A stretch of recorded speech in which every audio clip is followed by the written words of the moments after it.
আলহামদুলিল্লাহি রাব্বিল আলামিন ওয়াসসালাতু ওয়াসসালামু আলা আশরাফিল আমবিয়াই ওয়াল মুরসালিন নবিয়িনা মুহাম্মাদিন ওয়া আলা আলিহি ওয়া সাহবিহি আজমাইন আম্মা বা'দু।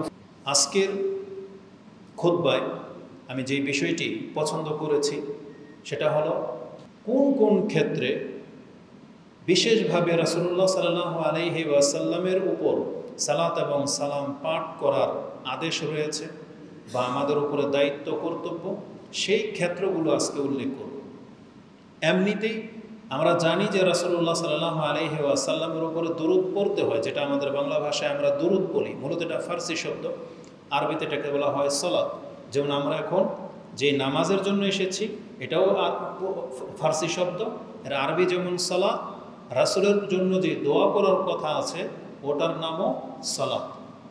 তো সেই সালাত আপনি রাসূলুল্লাহ সাল্লাল্লাহু আলাইহি ওয়াসাল্লামের উপরে কোন কোন ক্ষেত্রে কখন কখন করলে বেশি নেকি বা কি বেনিফিট পাবেন, এই সম্পর্কে হবে আজকের খুতবা।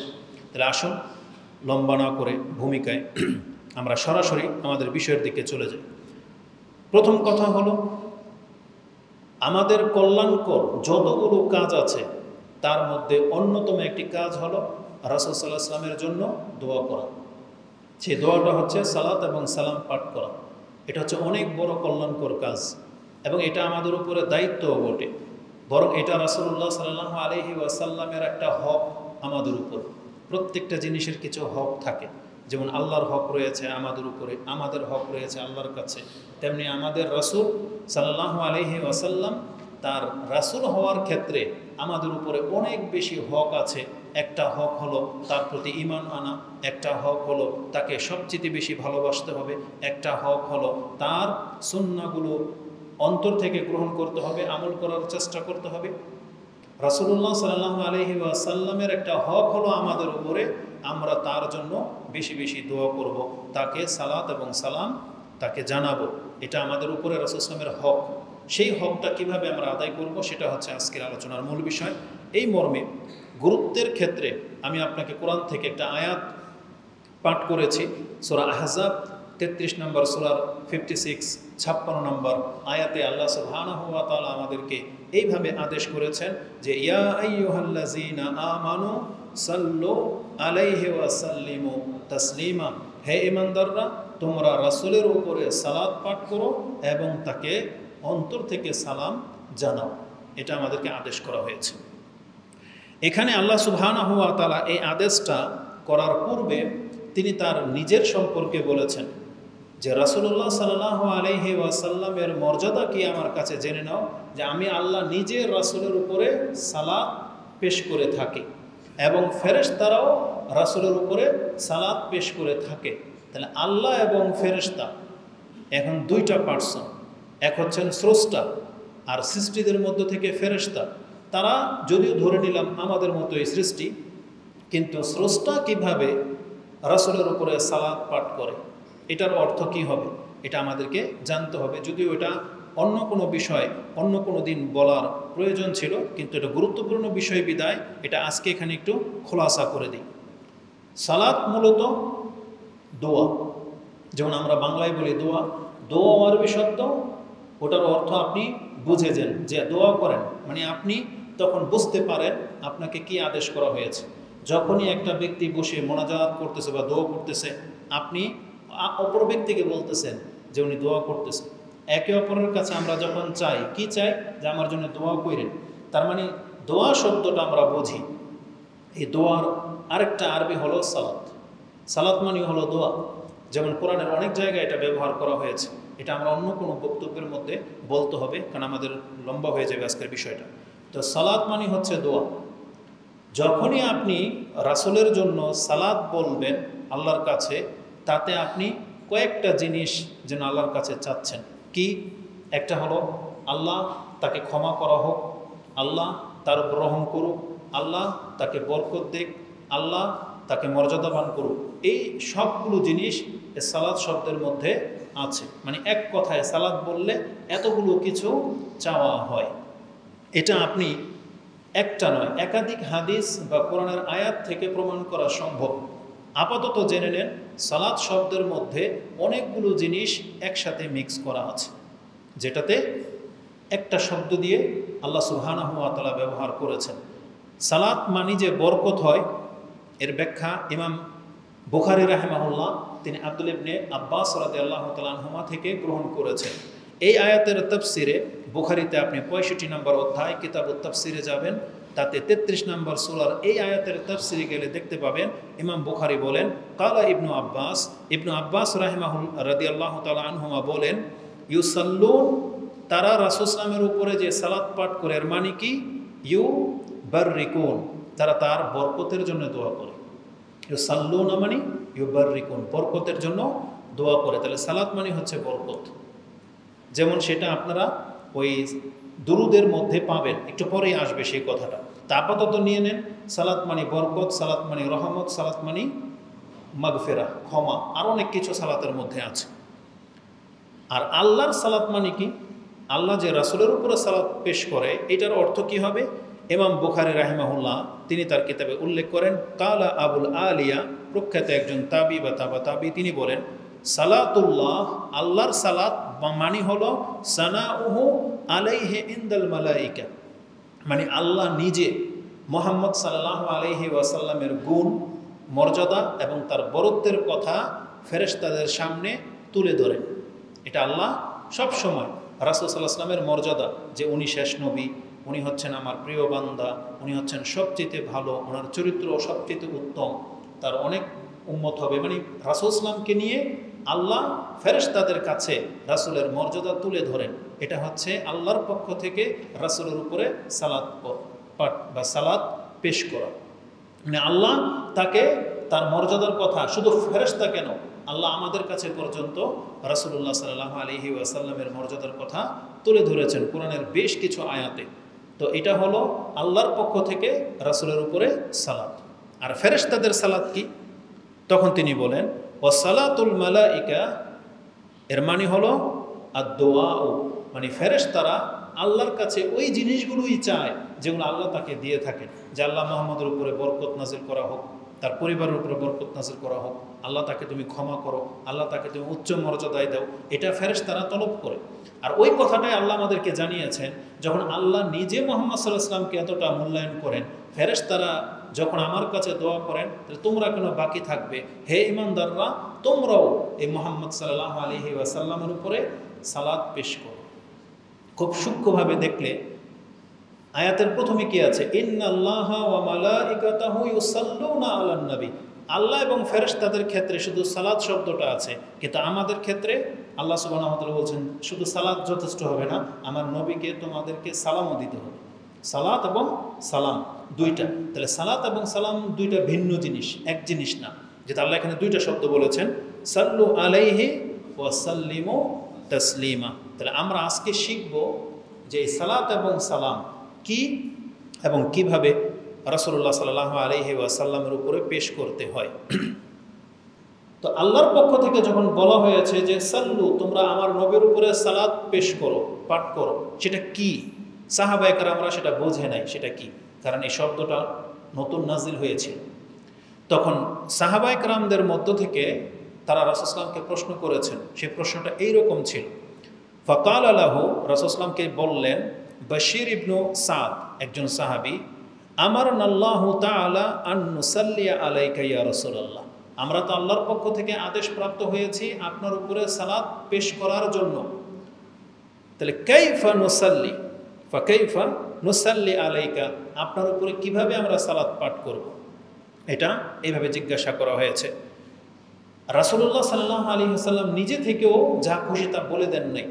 যখনই এইভাবে প্রশ্ন করা হয়েছে, সাহাবী বলতেছেন ফাসাকাতা রাসূলুল্লাহ সাল্লাল্লাহু আলাইহি ওয়াসাল্লাম, তখন প্রশ্ন শুনে রাসূলুল্লাহ চুপ হয়ে গেলেন, কিছু বলছেন না।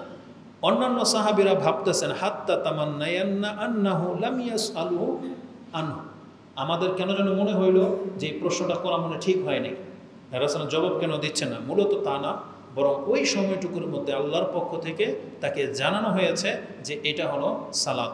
তারপরে সুম্মা কাল, তারপরে রাসূল সাল্লাল্লাহু আলাইহি ওয়াসাল্লাম বললেন কুলু, তোমরা এটা বলো। কি বলবে একটু পরে আসতেছে। তো এই শব্দগুলো হচ্ছে ইমাম মুসলিম ইমাম মুসলিমে তার 793 নম্বর হাদিসে আপনি এটা পেয়ে যাবেন যে রাসূল সাল্লামকে সালাত সম্পর্কে জিজ্ঞাসা করা হয়েছিল।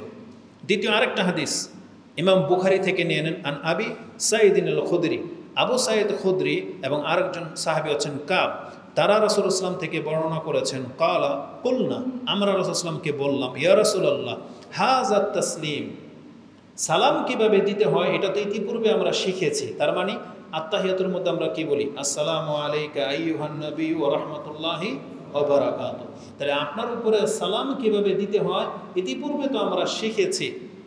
ফাকাইফা নুসাল্লি আলাইকা, তাহলে আপনার উপর এখন কিভাবে সালাত আমরা পাঠ করব। তখন রাসূলুল্লাহ সাল্লাল্লাহু আলাইহি ওয়াসাল্লাম আমাদেরকে শিক্ষা দিলেন যে কিভাবে আমরা দুরূদ পাঠ করব, যেটা আমরা দুরূদ বলি। এটা রাসূল আমাদেরকে শিক্ষা দিয়েছেন। এই হাদিসটি ইমাম বুখারী রাহিমাহুল্লাহ কয়েক জায়গায় উল্লেখ করেছেন, তার মধ্যে তাফসিরে পেয়ে যাবেন 4797। তাতে কি আছে ওই শব্দগুলো আপনাদের জানা, শুধু এখানে দুইটা শব্দ অতিরিক্ত আসছে, ওটা শুধু আমি উল্লেখ করব। যেমন আপনারা সবাই জানেন, আল্লাহুম্মা সাল্লি আলা মুহাম্মদ ওয়া আলা আলি মুহাম্মদ কামা সাল্লাইতা আলা ইব্রাহিম ওয়া আলা আলি ইব্রাহিম ইন্নাকা হামিদুম মাজিদ। তারপরে আল্লাহুম্মা বারিক আলা মুহাম্মদ ওয়া আলা আলি মুহাম্মদ কামা বারাকতা আলা ইব্রাহিম ওয়া আলা আলি ইব্রাহিম ইন্নাকা হামিদুম মাজিদ। আশা করি এটা প্রত্যেকের মুখস্থ আছে ইনশাআল্লাহ। যদি না থাকে তাহলে আপনাকে খুব দ্রুত এটাকে মুখস্থ করে নিতে হবে, খুব দ্রুত। কেন? কারণ এটা ছাড়া নামাজ হবে না, এটা না বলা ছাড়া আপনার নামাজ হবে না। এই জন্য এই দুরূদটা, শুধু এই দুরূদটা না, মানে রাসূল সাল্লামের উপরে দুরূদ আপনাকে পড়তেই হবে নামাজে। কয়েক রকমের দুরূদ আছে, তার মধ্যে এটাই হচ্ছে প্রসিদ্ধ, কারণ এটা বুখারী, মুসলিম, আবু দাউদ, তিরমিজি প্রায় হাদিসের কিতাবে বিভিন্ন শব্দে আসছে, আর ওগুলোকে জড়ো করে আমাদেরকে এইভাবে শিক্ষা দেওয়া হয়েছে। এই যে যতটা আমি বললাম, কোনো এক হাদিসে কিন্তু এইভাবে নাই। ইন্নাকা হামিদুম মাজিদ এটা কোনো বর্ণনাতে নাই, কোনো বর্ণনাতে শুধু একবার আসছে শেষে, ইন্নাকা হামিদুম মাজিদ।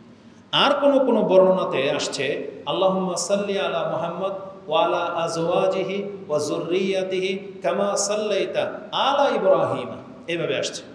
আলা আলি ইব্রাহিম, ওখানে ইব্রাহিম নয়, আলা আলি ইব্রাহিম আছে, মানে ডাইরেক্ট ইব্রাহিমের বংশধরের উপরে আছে, এভাবে আছে, মানে অতিরিক্ত শব্দে। তারপরে আছে ফিল আলামিনা ইন্নাকা হামিদুম মাজিদ। এই যে ফিল আলামিন এই শব্দটা অতিরিক্ত আসছে, তাহলে অতিরিক্ত শব্দটা যদি দিয়ে আপনি পড়েন তাহলে বাক্যটা হবে এরকম, ও বারিক আলা মুহাম্মদ ওয়া আলা আলি মুহাম্মদ কামা বারাকতা আলা ইব্রাহিম ওয়া আলা আলি ইব্রাহিম ফিল আলামিনা ইন্নাকা হামিদুম মাজিদ।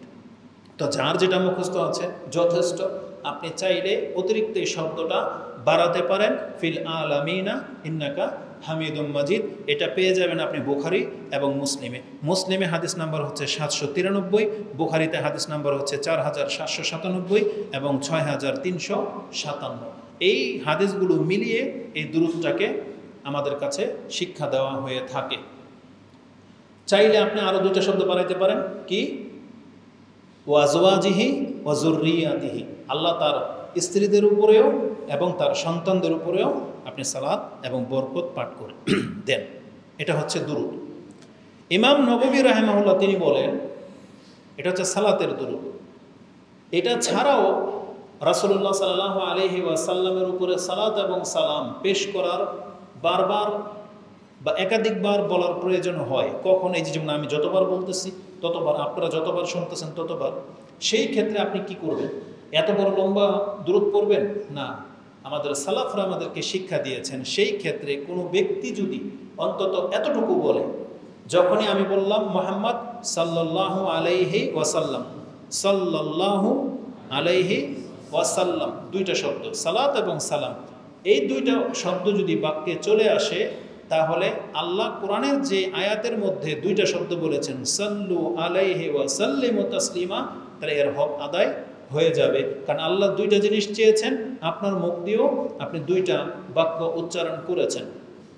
যদি মুহাম্মদ সাল্লাল্লাহু আলাইহি ওয়াসাল্লামের নাম নিতে হয় তখন বলবেন আল্লাহুম্মা সাল্লি ওয়া সাল্লিম আলা নবিয়িকা মুহাম্মদ, আলা রাসূলিকা মুহাম্মদ, মানে এইভাবে।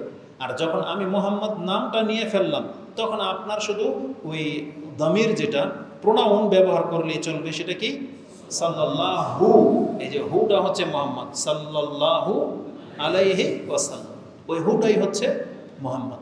তো এতটুকু বললে যথেষ্ট হয়ে যাবে। এই জন্য দেখবেন হাদিসের কিতাবে যখনই রাসূল সাল্লাল্লাহু আলাইহি ওয়াসাল্লামের নাম আসছে, সাহাবায়ে কেরামরা এবং আমাদের এই হাদিসের কিতাব যারা লিখেছেন তারা সাথে সাথে সাল্লাল্লাহু আলাইহি ওয়াসাল্লাম এই শব্দটা যোগ করেছেন। তাহলে এতটা বললেও আপনার দুরুদ এবং সালাম পাঠ করা হয়ে যাবে। আর আপনি কি আশ্চর্য হবেন জানেন কি সেটা?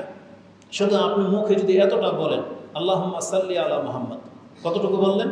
আল্লাহুম্মা সাল্লি আলা মুহাম্মদ, যতবার আপনার মুখ থেকে এটা উচ্চারণ হয়ে যাবে ততবার আপনার 10টা পাপ মাফ হয়ে যাবে, ততবার আপনার 10টা মর্যাদা উঁচু হয়ে যাবে, ততবার আপনি 10টা করে নেকি আল্লাহর পক্ষ থেকে পাবেন। শুধু এতটুকু বললে আল্লাহুম্মা সাল্লি আলা মুহাম্মদ। এখন কত বলবেন সেটা আপনি আজকে এখান থেকে সিদ্ধান্ত নিয়ে যাবেন ইনশাআল্লাহ। তো এর গুরুত্ব সম্পর্কে বললাম যেমনটা, যে আল্লাহ সুবহানাহু ওয়া তাআলা আমাদেরকে রাসূলের প্রতি সালাত এবং সালাম পাঠ করতে আদেশ করেছেন। আসুন আমরা শিখলাম সেই দুরূদটা কি, এবং এটার দু একটা ফজিলত বলি, যদি আমাদের মূল কথাটা একটু পরে আসবে। এর ফজিলত কি? ফজিলতগুলো ওই ক্ষেত্রের মধ্যে চলে আসবে, কিন্তু পৃথক কিছু ফজিলত আছে। তার মধ্যে একটা হলো আব্দুল্লাহ ইবনে আবি তালহা, তিনি বলেন আন আবিহি, মানে আবি তালহা থেকে হাদিসটি বর্ণিত, আন্না রাসূলুল্লাহ সাল্লাল্লাহু আলাইহি ওয়াসাল্লাম যাতা ইয়াউমিন, একদিন রাসূল সাল্লাল্লাহু আমাদের কাছে আসলেন, ওয়ানারা ওয়াল বুশরা ফি ওয়াজহিহি, তার চেহারাতে আমরা হাস্যোজ্জ্বল আনন্দের একটা ছাপ দেখতে পেলাম, এবং বললাম কুলনা ইয়া রাসূলুল্লাহ ইন্না লানারা আল বুশরা ফি ওয়াজহিক, আপনার চেহারার মধ্যে একটা আনন্দের ছাপ দেখতে পাচ্ছি। তখন রাসূলুল্লাহ সাল্লাল্লাহু আলাইহি সাল্লাম বললেন, কেন এত আনন্দ? তিনি বললেন ফাকালা ইন্নাহু আতানিল মালাক, একটু আগে আমার কাছে একজন ফেরেশতা আসছে এবং বলছেন, ইয়া মুহাম্মদ ইন্না রাব্বাকা ইয়াকুল, আপনার রব আপনার কাছে এই সংবাদ দিয়ে পাঠিয়েছেন, আমা ইউরদিক, আপনি কি এতে সন্তুষ্ট হবেন না, খুশি হবেন না? সেটা কি? আন্নাহু লা ইউসাল্লি আলাইকা আহাদুন, লা ইউসাল্লি আলাইকা, লা ইউসাল্লি আলাইকা আহাদুন ইল্লা সাল্লাইতু আলাইহি আশরা। আল্লাহ বলতেছেন এটা আপনার উম্মতের জন্য, যদি আপনার উম্মতের কোনো ব্যক্তি একবার শুধু যদি বলে আল্লাহুম্মা সাল্লি আলা মুহাম্মদ, আমি আল্লাহ নিজে তার উপরে 10 বার সালাত নাযিল করব। তারপরে বলেছেন ওয়ালা ইউসাল্লিমু আলাইকা আহাদুন, আর আপনার উম্মতের কোনো ব্যক্তি যদি আপনাকে একবার সালাম বলে, যদি বলে আসসালামু আলাইকা ইয়া রাসূলুল্লাহ বা আসসালামু আলাইকা আইয়ুহান নবী, যদি আপনাকে একবার সালাম বলে, তাহলে আমি আল্লাহ ইল্লা সাল্লামতু আলাইহি আশরান, আমি আল্লাহ তাকে 10 বার সালাম নাযিল করব। এই হাদিসটি ইমাম নাসাই কোট করেছেন, যেটা আপনি কিতাবে সাহুর অধ্যায় পেয়ে যাবেন। হাদিস হচ্ছে 1283, আর বাংলা অ্যাপসের ইসলামিক ফাউন্ডেশনের যে নাম্বার সেটা আপনি 1285-তে পেয়ে যাবেন। 1285, 86, 87 এই হাদিসগুলো সব রাসূল ইসলামের উপরে সালাত পড়া সংক্রান্ত প্রায় 10টা হাদিস পাবেন, প্রায় 90 পর্যন্ত, 1280 থেকে নিয়ে 1290 পর্যন্ত পড়েন, 95 পর্যন্ত, এগুলো সব হচ্ছে রাসূলের প্রতি সালাত এবং সালাম পাঠ করা সংক্রান্ত রয়েছে। তাহলে এই হাদিসে আমরা কি জানলাম? কোনো ব্যক্তি যদি একবার রাসূল সাল্লাল্লাহু আলাইহি ওয়াসাল্লামের উপরে দুরূদ পাঠ করে এবং সালাম দেয়, তাহলে আল্লাহর পক্ষ থেকে সে 10 বার করে সেই জিনিস প্রাপ্ত হবে। 10 বার, একের বদলে 10 বার। এখন আপনি যত পারেন পড়েন। রাসূলুল্লাহ থেকে আরেকটা হাদিস নিয়ে নেন। আনাস ইবনে মালিক কালা রাসূলুল্লাহ সাল্লাল্লাহু আলাইহি ওয়াসাল্লাম মান সাল্লা আলাইয়া সালাতান ওয়াহিদাতান, কোনো ব্যক্তি যদি আমার উপরে একবার দুরূদ পাঠ করে, সালাত পাঠ করে, সে কি প্রাপ্ত হবে? সাল্লাল্লাহু আলাইহি আশরা সালাওয়াতিন ওয়া হুত্তাত আনহু আশরু খাতিয়াতিন বা খাতিয়াতিন ওয়া রুফিয়াত আনহু ওয়া রুফিয়াত লাহু আশরু দারাজাতিন। কেউ যদি একবার আমার উপরে দুরূদ পড়ে, আল্লাহ তার উপরে 10 বার দুরূদ নাজিল করবেন, আল্লাহ তার 10টা খাতিয়াত ভুলকে ক্ষমা করে দেবেন, আল্লাহ তাকে তার জন্য 10টা মর্যাদা উঁচু করে দেবেন একবার বললে। যেটা এটাও ইমাম নাসাই কোট করেছেন, যেটা আপনি হাদিস 1297 নম্বরে পেয়ে যাবেন। তার মানে অ্যাপসের মধ্যে আরও 2টা হাদিস বাড়িয়ে নেন, 1299 নম্বরে আপনি এটা পেয়ে যাবেন। তাহলে এই হাদিস 2টা থেকে আমরা জানতে পারলাম যে রাসূলের প্রতি সালাত এবং সালাম পাঠ করলে আমরা কত বেশি নেকির হকদার হতে পারি, এই হাদিসগুলোর মধ্যে সেটা আছে। এবার চলে আসেন যে আমরা মূল বক্তব্যের দিকে চলে যাব, যে কখন কখন বললে কত বেশি ফায়দা হবে বা কখন বলা উচিত আর আমাদের উপরে দায়িত্ব, তার প্রথম স্থান হলো যখন তখন। যখন তখন মানে এটা এমন একটা দোয়া রাসূলের জন্য, এমন একটা দোয়া, এটা আপনার যখন তখন বলার অধিকার আছে। কেউ চাইলে আপনি যখন তখন বলতে পারেন, কোনো বাধা নাই, পাক না পাক নাই। আশ্চর্য লাগে আমাদের দেশের আলেমদের বক্তব্য দেখলে, আপনি নেটে দেখবেন, তারা এই বিষয়গুলোকে মানুষের কাছে এমনভাবে পেশ করে, বিশেষ করে যাদেরকে আমরা বেদাতি বলি, যারা মাযহাবী বা বিভিন্ন ফিরকাবন্দিতে আছে, তারা এই বিষয়গুলোকে আপনাকে এমনভাবে পেশ করে দেবে যেমন মনে হচ্ছে যে বিনা ওযুতে মুহাম্মদ সাল্লাল্লাহু আলাইহি ওয়াসাল্লামের নাম মনে হয় নেওয়াই যায় না। তারা মর্যাদা দিতে দিতে এমন পর্যায়ে পৌঁছে গেছে যে মনে হচ্ছে যে নাপাক অবস্থায় মুহাম্মদ সাল্লাল্লাহু আলাইহি ওয়াসাল্লামের নাম নেওয়াটা মনে হয় আয়েব বা অপছন্দনীয় তাদের কাছে অন্তত। অথচ যেই গুণটা এটা আল্লাহ নিজের জন্য বরাদ্দ করেন নাই। আল্লাহ এই কথা আমাদেরকে বলে নাই যে তোমরা নাপাক অবস্থায় আমার নাম নিবা না, এটা কোরআন হাদিসের কোথাও আপনি দেখাইতে পারবে না। অথচ আল্লাহ হচ্ছেন পবিত্র। আল্লাহ হলেন কি? পবিত্র। কিন্তু আমাদের বাংলা ভাষায় এই যে আমরা যে পুরাণে পুর, ওরা বলে যেটা পুরাণে পুর, নবী পাক মুহাম্মদ সাল্লাল্লাহু আলাইহি ওয়াসাল্লাম, এই যে পাক শব্দটা ওরা রাসূলের ক্ষেত্রে ব্যবহার করে, মূলত এটা হচ্ছে আল্লাহর গুণ। পাক একমাত্র আল্লাহ, পুত পবিত্র কিন্তু কে? আল্লাহ। আল্লাহ সুবহানাহু ওয়া তাআলা ত্রুটি মুক্ত। এই যে আপনি যে বলেন সুবহানাল্লাহ, সুবহানাল্লাহ মানে কি? আল্লাহ শুধু পবিত্র না, মানে আল্লাহ সমস্ত ত্রুটি থেকে মুক্ত, এটা হচ্ছে সুবহানাল্লাহ। মানে আল্লাহ সুবহানাহু ওয়া তাআলার কোনো ঘাটতি নেই, কিন্তু মানুষ হিসেবে আমাদের ঘাটতি হয়। এই জন্য আমাদেরকে পাক পবিত্রতার বিধান জারি করা হয়েছিল। তো মুহাম্মদুর রাসূলুল্লাহ সাল্লাল্লাহু আলাইহি ওয়াসাল্লাম, যেখানে আল্লাহর নাম বিনা ওযুতে নেওয়া যায়, সেখানে মুহাম্মদ সাল্লাল্লাহু আলাইহি ওয়াসাল্লামের উপর আপনি সালাত পড়বেন, এর কোনো ধরাবাঁধা নিয়মই নেই। ওই টপিকসে আপনি দেখবেন না যে মুহাম্মদ সাল্লাল্লাহু আলাইহি ওয়াসাল্লামের উপর দুরূদ পড়তে পবিত্রতা শর্ত কিনা, ওযু লাগে কিনা। ওই বক্তব্য যারা করবে এরা মূলত আপনাকে সঠিক আকীদা শিক্ষা দেবে না। তারা ঘুরিয়ে ফিরিয়ে তারা বলবে, দেখেন বলে যে জায়েজ, তবে ওযু করে নিয়ে বললে উত্তম, এভাবে বলবে। বলার দরকার নাই এটা। কারণ যেখানে মুহাম্মদ সাল্লাল্লাহু আলাইহি সাল্লাম তিনি নিজে আল্লাহকে স্মরণ করতেন যখন তখন। আর হাদিস ইমাম মুসলিম নিয়ে আসছেন পবিত্রতার অধ্যায়, আয়েশা রাদিয়াল্লাহু তাআলা আনহা তিনি বলেন, কানা রাসূলুল্লাহ সাল্লাল্লাহু আলাইহি ওয়াসাল্লাম ইয়াযকুরু রাব্বাহু আলা কুল্লি আহইয়ানি। মুহাম্মদ সাল্লাল্লাহু আলাইহি ওয়াসাল্লাম তিনি দিনের রাতের 24 ঘন্টার মধ্যে যখন খুশি তখন তিনি আল্লাহকে স্মরণ করতেন। পাক না পাক নাই, যখন তখন তিনি আল্লাহকে স্মরণ করতেন। তাহলে আল্লাহর জিকির করা যখন তখন পাক না পাক সব অবস্থায় করা যায়। আর আপনি এই ফতোয়া দিবেন বা এই শিক্ষা দিবেন যে মুহাম্মদ সাল্লাল্লাহু আলাইহি ওয়াসাল্লামের উপরে দুরূদ পড়তে গেলে আপনার ওযু লাগে, এটা উত্তম, এটা একদম বাতিল কথা, এটার কোনো ভিত্তি পর্যন্ত নাই। তাহলে মুহাম্মদ সাল্লাল্লাহু আলাইহি ওয়াসাল্লামের উপরে আপনি সালাত সালাম যখন খুশি আপনি তখন পড়তে পারেন, কোনো বাধা নেই। যখনই আপনার মনে হবে, যখনই আজকের বক্তব্য আপনার ফিল হবে যে এত নেকি, আপনি তখনই বলবেন সাল্লাল্লাহু আলাইহি ওয়াসাল্লাম, আল্লাহুম্মা সাল্লি আলা মুহাম্মদ, আল্লাহুম্মা বারিক আলা মুহাম্মদ, এভাবে বলতে থাকবেন, কোনো বাধা নাই। তাহলে কি হবে? রাসূলুল্লাহ সাল্লাল্লাহু আলাইহি ওয়াসাল্লাম বলেছেন, ক্বালা ইন্না লিল্লাহি মালাইকাতান সাইয়াহিনা ফিল আরদ, নিশ্চয়ই আল্লাহর কিছু ফেরেশতা আল্লাহ নিযুক্ত করে রেখেছেন, এরা দুনিয়ার জমিনের মধ্যে ভ্রমণ করে বেড়ায়। এদের কাজ কি? ইউবাল্লিগুনি মিন উম্মতিস সালাম, আমার উম্মতের যে কোনো ব্যক্তি যেখান থেকে আমাকে সালাম দেয়, এই ফেরেশতাদের কাজ হলো সেই সালামটা আমার পর্যন্ত পৌঁছে দেয়। কি মনে করেন? তার মানে আজকে আমাদের হয়তো আগামীতে অনেকের ক্ষমতাই হবে না মক্কা মদিনায় যাওয়া, পরিস্থিতি এমন হয়ে যাচ্ছে, অনেক বেশি ব্যয়বহুল হয়ে যাচ্ছে। তারপরে এত বেশি মানুষের চাপ, আপনি হয়তো রাসূল ইসলামের কবরের পাশে দাঁড়াবেন, এই সুযোগটা হয়তো আগামীতে নাও পেতে পারেন। এই জন্যই না রাসূল ইসলাম বলেছেন যে এমন মানুষ আছে যারা এখানে আসাটা আকাঙ্ক্ষা করবে। এবার গিয়েই তো বুঝতে পেরেছি যে কতটা নিয়ম নীতিকে এত কঠিন করে ফেলা হয়েছে। আপনাকে সিরিয়াল ধরে ঢুকতে হবে, একটা সময় আসবে যে আপনাকে হয়তো পারমিশন ছাড়া ঢুকতেই দেওয়া হবে না। অথচ একটু আগে তকদির আজকে আমাদেরকে এত ছোট করে ফেলছে। অথচ একটু আগে ভিডিও ক্লিপের মধ্যে দেখলাম কাবা ঘরের ভিতর থেকে একটা ফ্যামিলি বের হচ্ছে, কোনো রাষ্ট্রের নেতা ফেতা হবে, নায়ক বা রাষ্ট্রের প্রেসিডেন্ট হবে, তার বউ মেয়ে সহ ভিতর থেকে বের হচ্ছে। তাহলে কাবা ঘরের ভিতরে পর্যন্ত আজকে নেতাগিরির মাধ্যমে ঢোকার পারমিশন আছে, কিন্তু এলমের ভিত্তিতে আপনার সততার ভিত্তিতে ঢোকার সেখানে পারমিশন আপনাকে চিনবেই নাকি। তাহলে পরিস্থিতি এমন হয়ে গেছে, আরও কঠিন হয়ে যাবে হয়তো।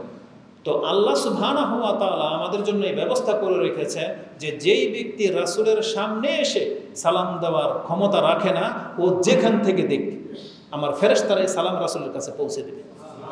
এই ব্যবস্থা আল্লাহ করেছেন। এবং আপনি জেনে নিন, একটু পরে সেই হাদিস আসবে, আপনার নাম নিয়ে জানানো হয়, আপনার উম্মতের অমুকের ছেলে অমুক আপনাকে সালাম জানিয়েছে। ইনশাআল্লাহ আজিজ, আল্লাহ সুবহানাহু ওয়া তাআলার অনেক বড় একটা অনুগ্রহ। তো এই হাদিসটি এটাও নাসাই থেকে নিয়ে নেন, 1282 থেকে 85 এর মধ্যে আপনি পেয়ে যাবেন, 1282 এর মধ্যে আপনি পেয়ে যাবেন যে রাসূল বলেছেন ইউবাল্লিগুনি মিন উম্মাতিস সালাম, আমার উম্মতের সালামগুলো আমার কাছে পৌঁছে দেওয়ার ব্যবস্থা আল্লাহ সুবহানাহু ওয়া তাআলা করেছেন। আমি কয়েকটা কিতাব পড়ে যেটা দেখেছি, তাতে তারা 15 থেকে 20টি জায়গা উল্লেখ করেছেন ইবনুল কাইয়িম রাহিমাহুল্লাহ সহ। প্রায় কিতাবগুলো, ইমাম নববী রাহিমাহুল্লাহর একটা কিতাব পড়লাম, ইবনুল কাইয়িম রাহিমাহুল্লাহর একটা কিতাব পড়লাম, এবং আরও কিছু কিতাব আছে, নাসিরুদ্দিন আলবানী রাহিমাহুল্লাহর একটা আছে, এবং দুরূদ সংক্রান্ত আরবিতে একটা কিতাব যেটা পড়ে দেখলাম, তারা সেখানে 15 থেকে 20টি জায়গা উল্লেখ করেছেন যে জায়গাগুলোতে রাসূলের উপরে সালাত এবং সালাম পাঠ করার ক্ষেত্র। তার একটা হলো, যেমন এখন বললাম, যখন তখন, নোট করেন, যেমন যখন তখন।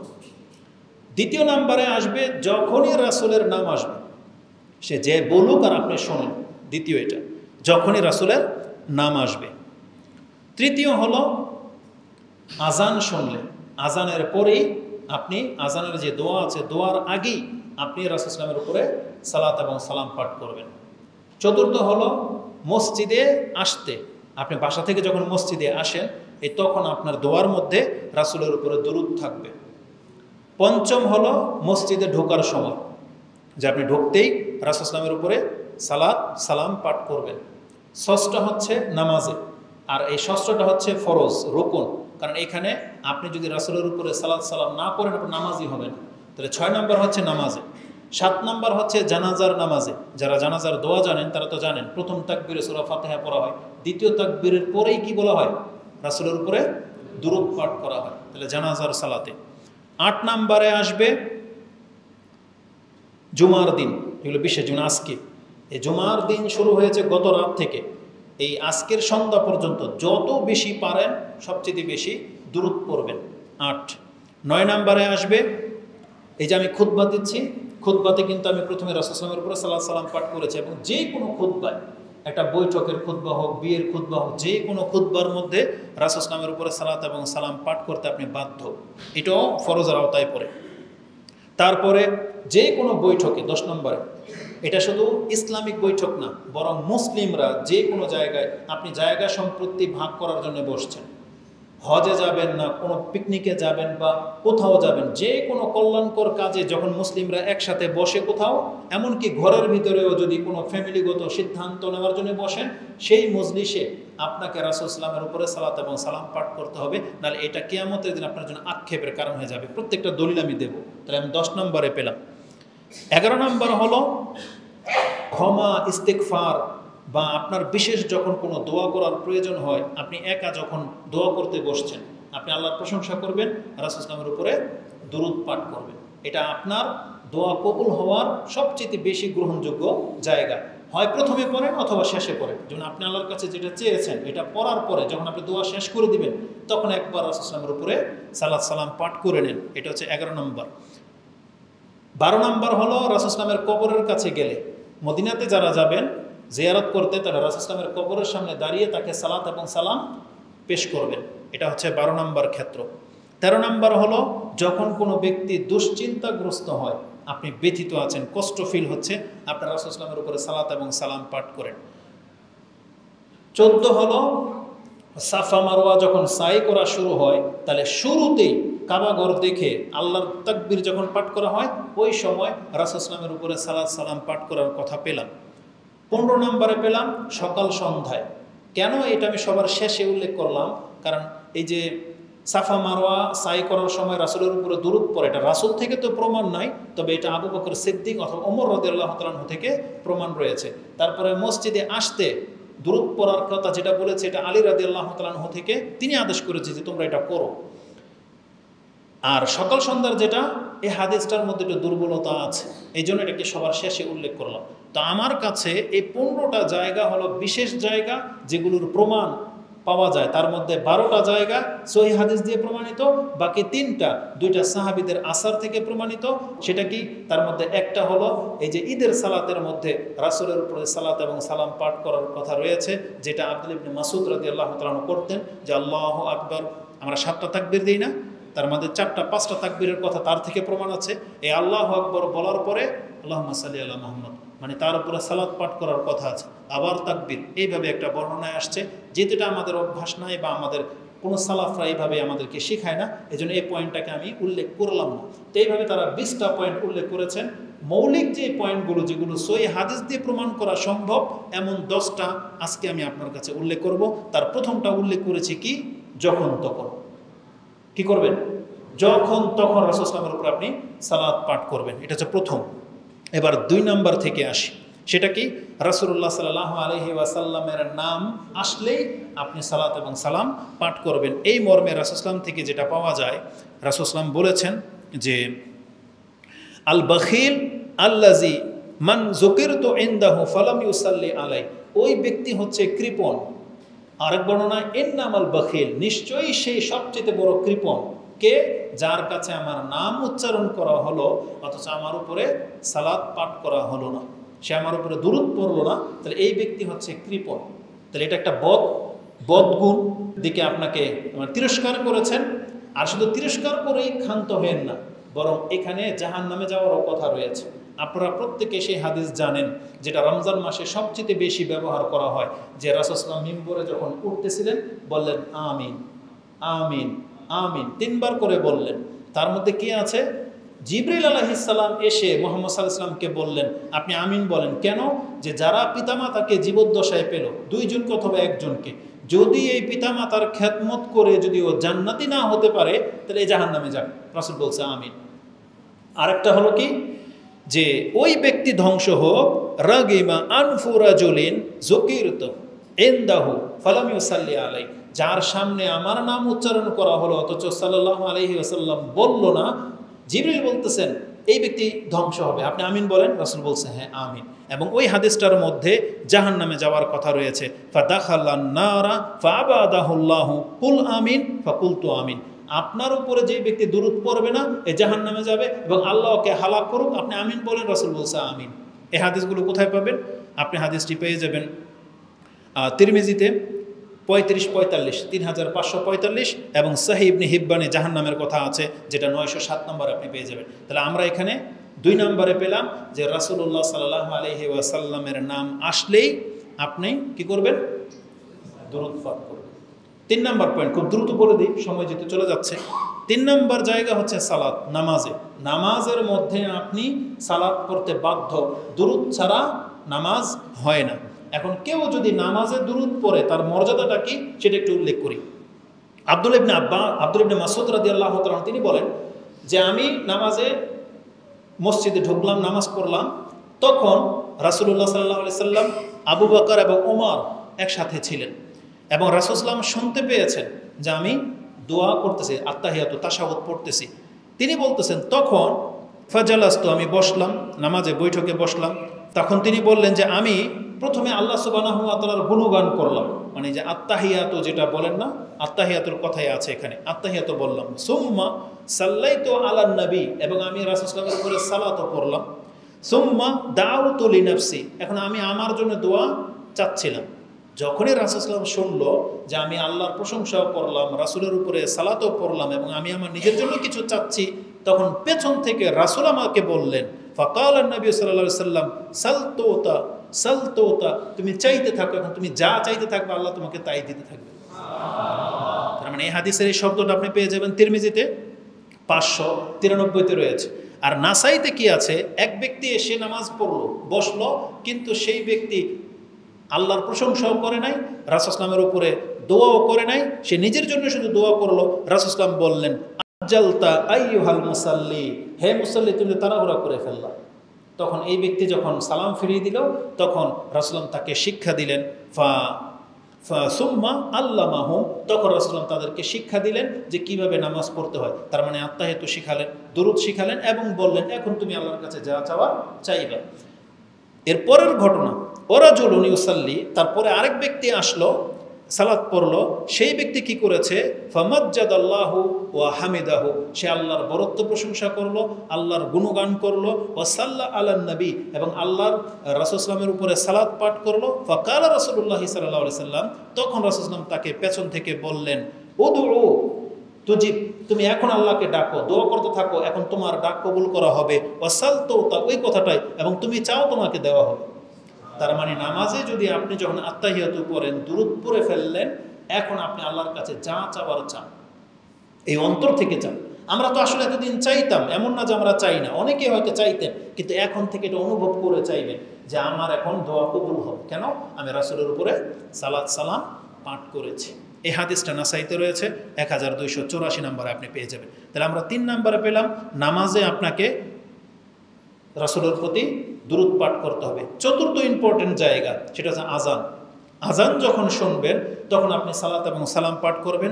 এই সম্পর্কে সরাসরি রাসূল থেকে আদেশ করা হয়েছে, ইজা সামিয়তুমুল মুআজ্জিন ফাকুলু মিসলু মা ইয়াকুল, মুয়াজ্জিন যা বলে তোমরা হুবহু তাই বলবো। তার মানে কি?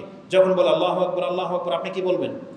আল্লাহু আকবার। আশহাদু আন্না মুহাম্মাদুর রাসূলুল্লাহ, আপনিও বলবেন তাই নাকি? সাল্লাল্লাহু আলাইহি ওয়াসাল্লাম বলবেন না, যা মুয়াজ্জিন বলবে আপনি তাই বলবেন। শেষে কি করবেন? সুম্মা সাল্লু আলাইহি, না আজান শেষ, অতএব তারপরে তুমি আমার উপরে সালাত পাঠ করো। রাসূল বলছেন ফা ইন্নাহু মান সাল্লা আলাইয়া সালাতান, কেন তুমি সালাত পাঠ করবে? যেই ব্যক্তি আমার উপরে একবার সালাত পাঠ করবে, সাল্লাল্লাহু আলাইহা বিহা আশরা, সে আল্লাহর পক্ষ থেকে 10 বার সালাত প্রাপ্ত হবে। যেটা আমভাবে যে হাদিসে আছে সেটাতেই, এখানে খাস কিছু হইল না মনে হচ্ছে, তাই না? তারপর রাসূল সাল্লাল্লাহু আলাইহি ওয়াসাল্লাম বলেছেন সুম্মা সাল্লাল্লাহু আলি আল ওয়াসিলা, তুমি তারপরে আমার জন্য আল্লাহর কাছে দোয়া করো যে আল্লাহ মুহাম্মদ সাল্লাল্লাহু আলাইহি ওয়াসাল্লামকে ওসিলা দান করেন। এই ওসিলা চাওয়ার দোয়াটা কোথায় আছে? এই আজানের দোয়ার মধ্যে আছে, আছে না?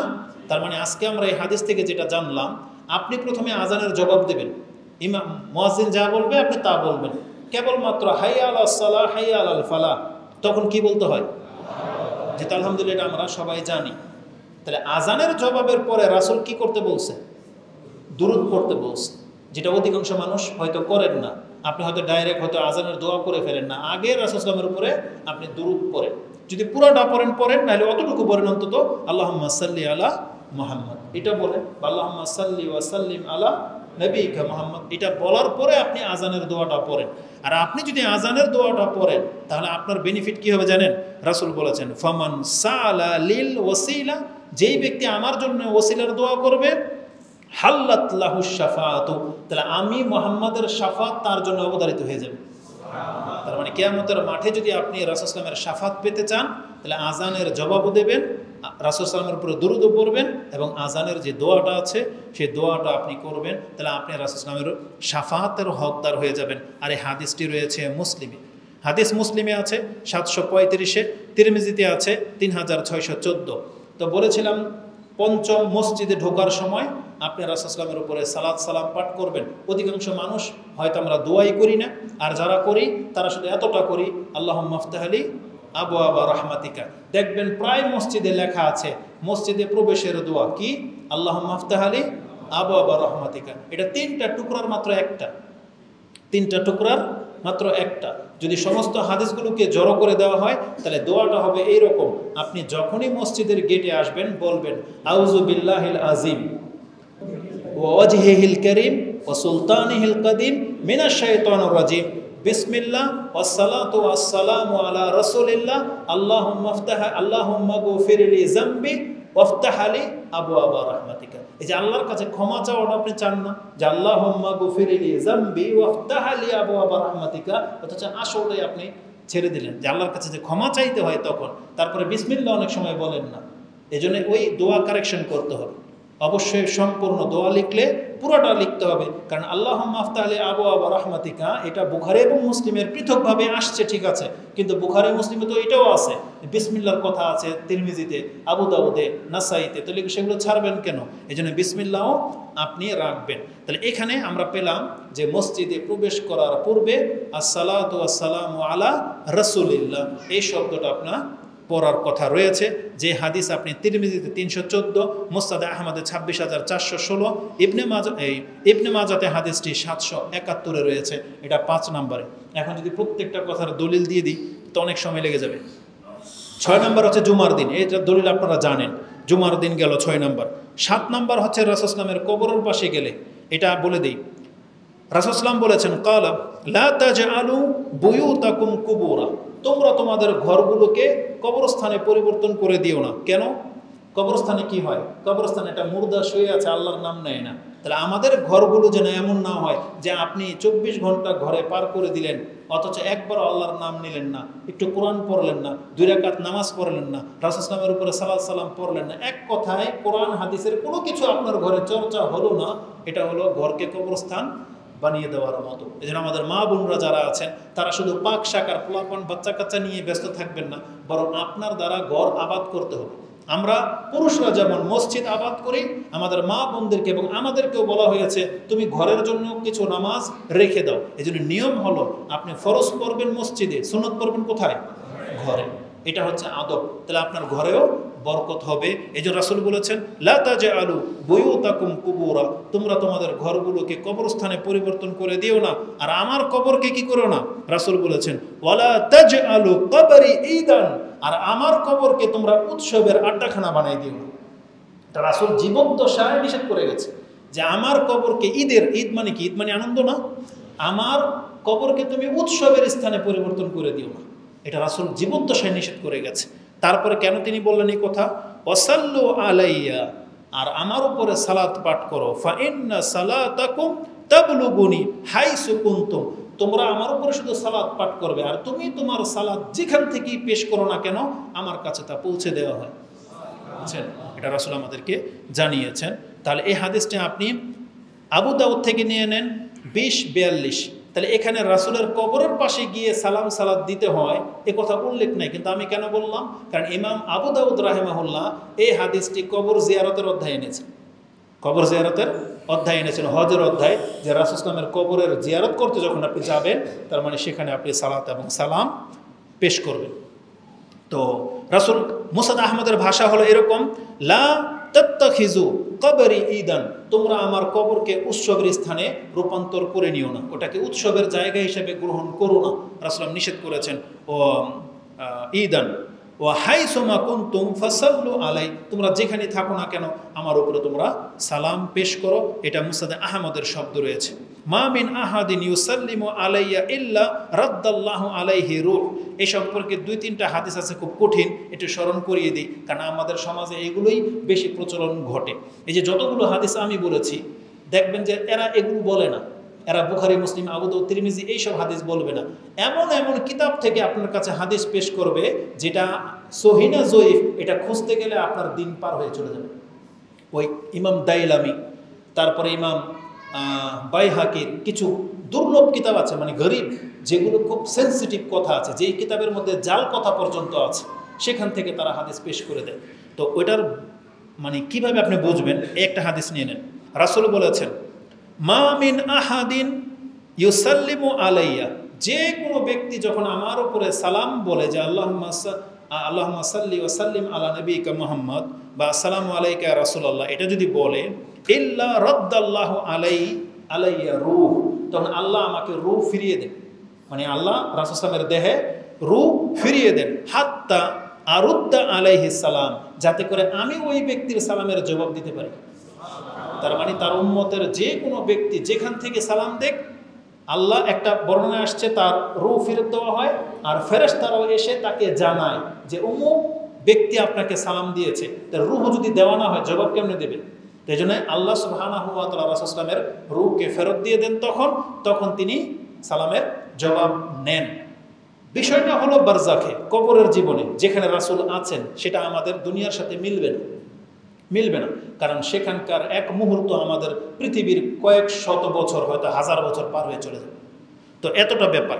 এই হাদিসটা সহিহ বিদায় আমি আপনার কাছে পেশ করলাম, যেটা ইমাম আবু দাউদ কোট করেছেন, নাসিরুদ্দিন আলবানী এটাকে হাসান সহিহ বলেছেন। আরও কিছু হাদিস আছে যে কোনো ব্যক্তি যদি আমার কবরের পাশে এসে আমাকে সালাম দেয়, তখন আমি তার সালামের আমি শুনতে পাই এবং সালামের জবাব দেই।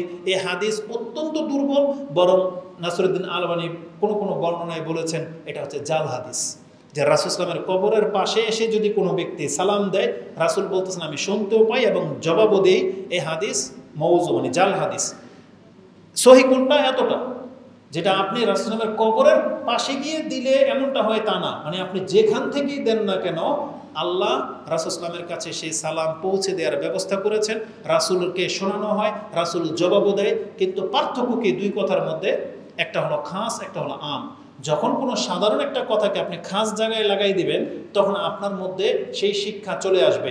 আপনার কাছে এই যে এখান থেকে সালাত সালাম দিলে অতটা ফিল আসবে না, যতটা ফিল রাসূল আমার কবরের পাশে গিয়ে আপনি দিবেন। এই জন্য হুড়োহুড়ি পারাপারি ওখানে গিয়ে করে মনে হচ্ছে যে রাসূল তার কথা শুনতে পায় এবং এখনো জবাব তাকে দিবে। এই বদাকিদা তখন তৈরি হবে। এই জন্য এটা আপনার মাথা থেকে সরিয়ে ফেলেন। সেখানে শুধু রাসূলের কবরের পাশে গেলে যে এটা হবে তা না, বরং আপনি এখান থেকে সালাত সালাম পাঠান। একই আচরণ আল্লাহ সুবহানাহু ওয়া তাআলা তার সাথে করেন। ফেরেশতারা সেই সালাম বয়ে নিয়ে চলে যায় এবং রাসূল সাল্লামের আত্মা ফেরত দেওয়া হয় এবং তিনি তার জবাব দেন। এটা এখান থেকে।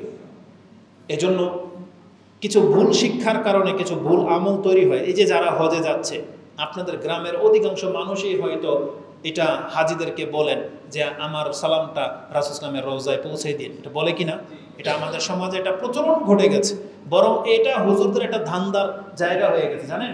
ওই যারা হুজুর তাদেরকে এসে কিছু হাদিয়া ধরাই দেয়, হুজুর আমার সালামটা রাসূল ইসলামের কবরে পৌঁছে দিন। এবং হুজুরও নিজেও নেয় যে কারা কারা আসেন ভিজিট করবেন, আমি আপনাদের সালাম রাসূল ইসলামের কাছে পৌঁছে দিই। এই দায়িত্ব আল্লাহ আমাদের কোনো হুজুরের জন্য বাকি রাখে নাই। এই দায়িত্ব আল্লাহ কাকে দিয়েছেন? ফেরেশতাদেরকে। যে ফেরেশতা টাকাও লাগে না, কিছুই লাগে না, বরং আমানতদার। সেই ফেরেশতারা অবশ্যই আপনার সালাম, আর ফেরেশতারা বয়ে নিতে গেলে 4 মাস 5 মাস বা 5-10 দিন লাগবে না। এখন দিয়েছেন, এখন চলে যাবে। কি মনে হয়?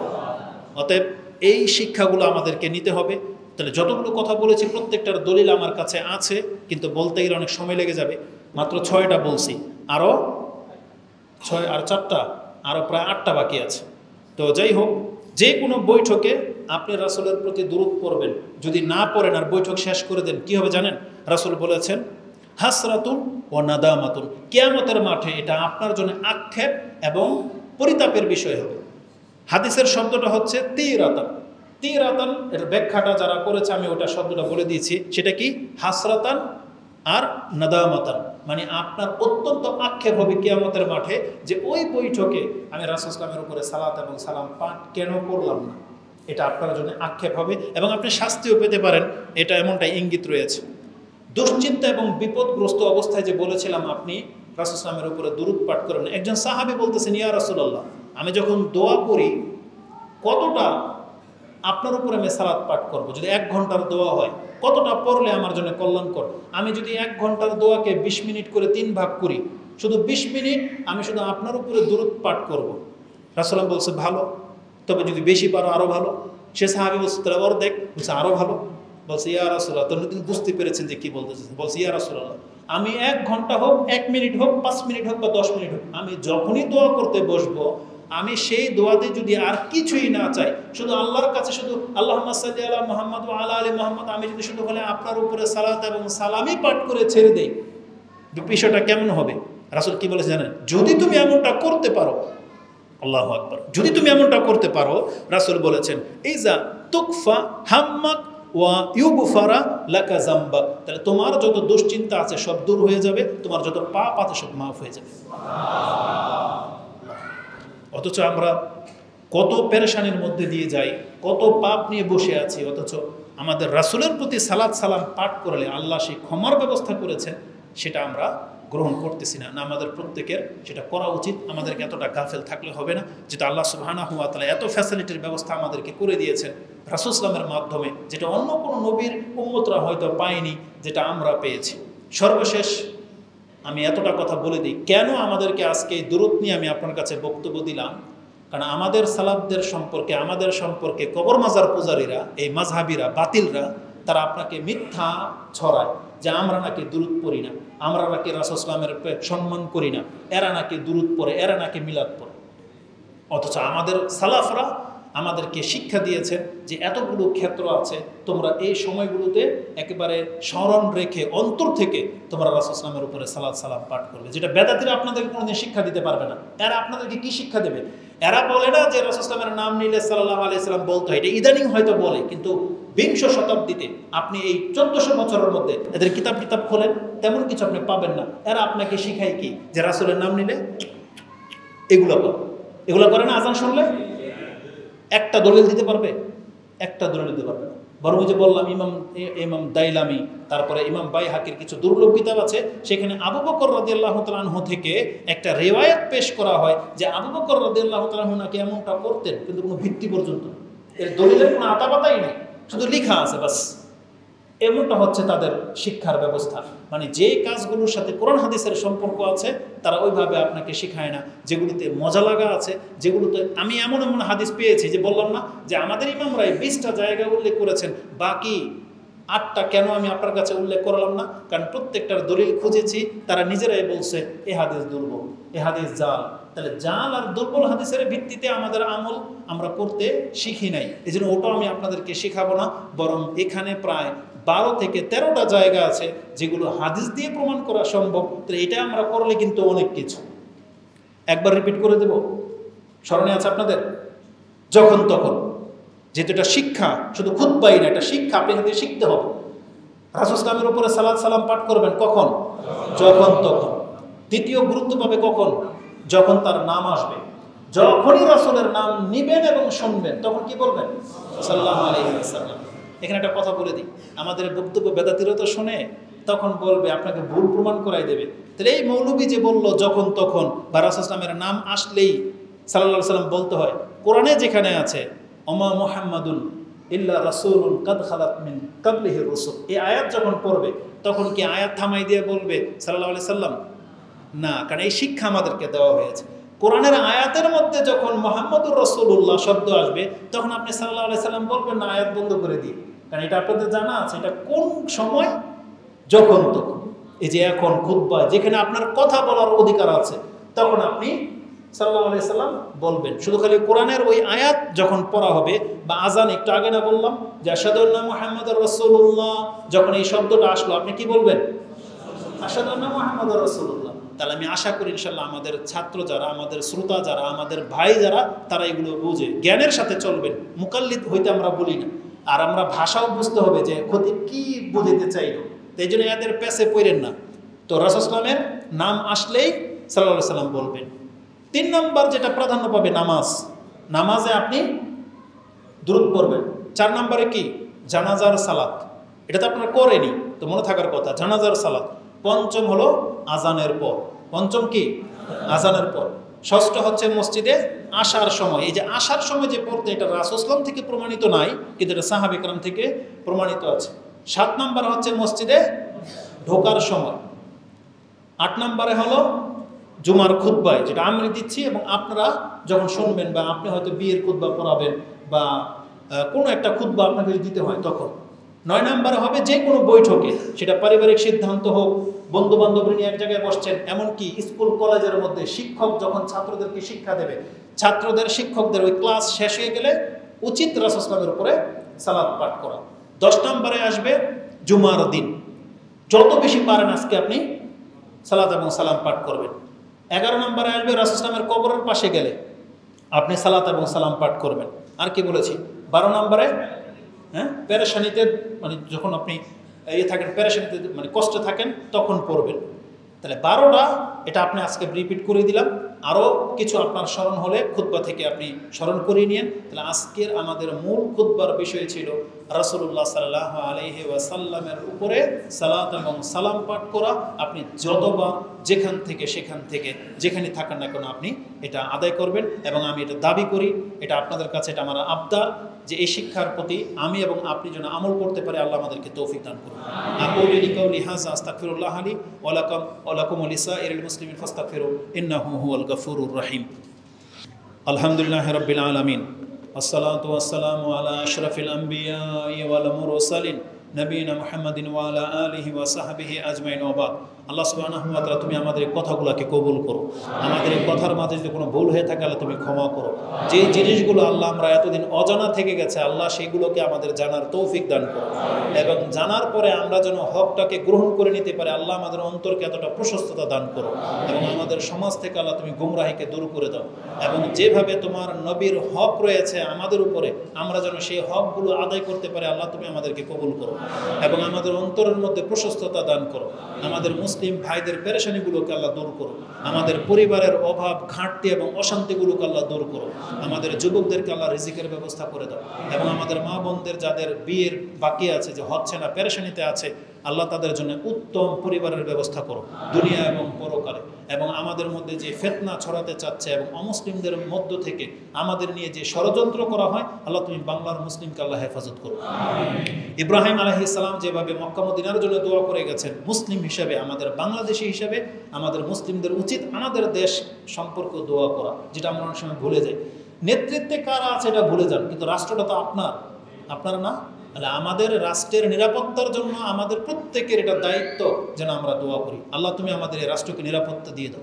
যেভাবে আল্লাহ তুমি আমাদেরকে স্বাধীন করেছো সেইভাবে আল্লাহ তুমি দুর্নীতি মুক্ত করো আমাদের দেশকে, এবং আমাদেরকে উত্তম একটা রাষ্ট্র গঠন করার তৌফিক দান করো, এবং আমাদের পার্শ্ববর্তী রাষ্ট্রের ষড়যন্ত্র থেকে আমাদেরকে হেফাজত করো, এবং আমরা যেন আমাদের মুসলিম ভাইদের পাশে থাকতে পারি।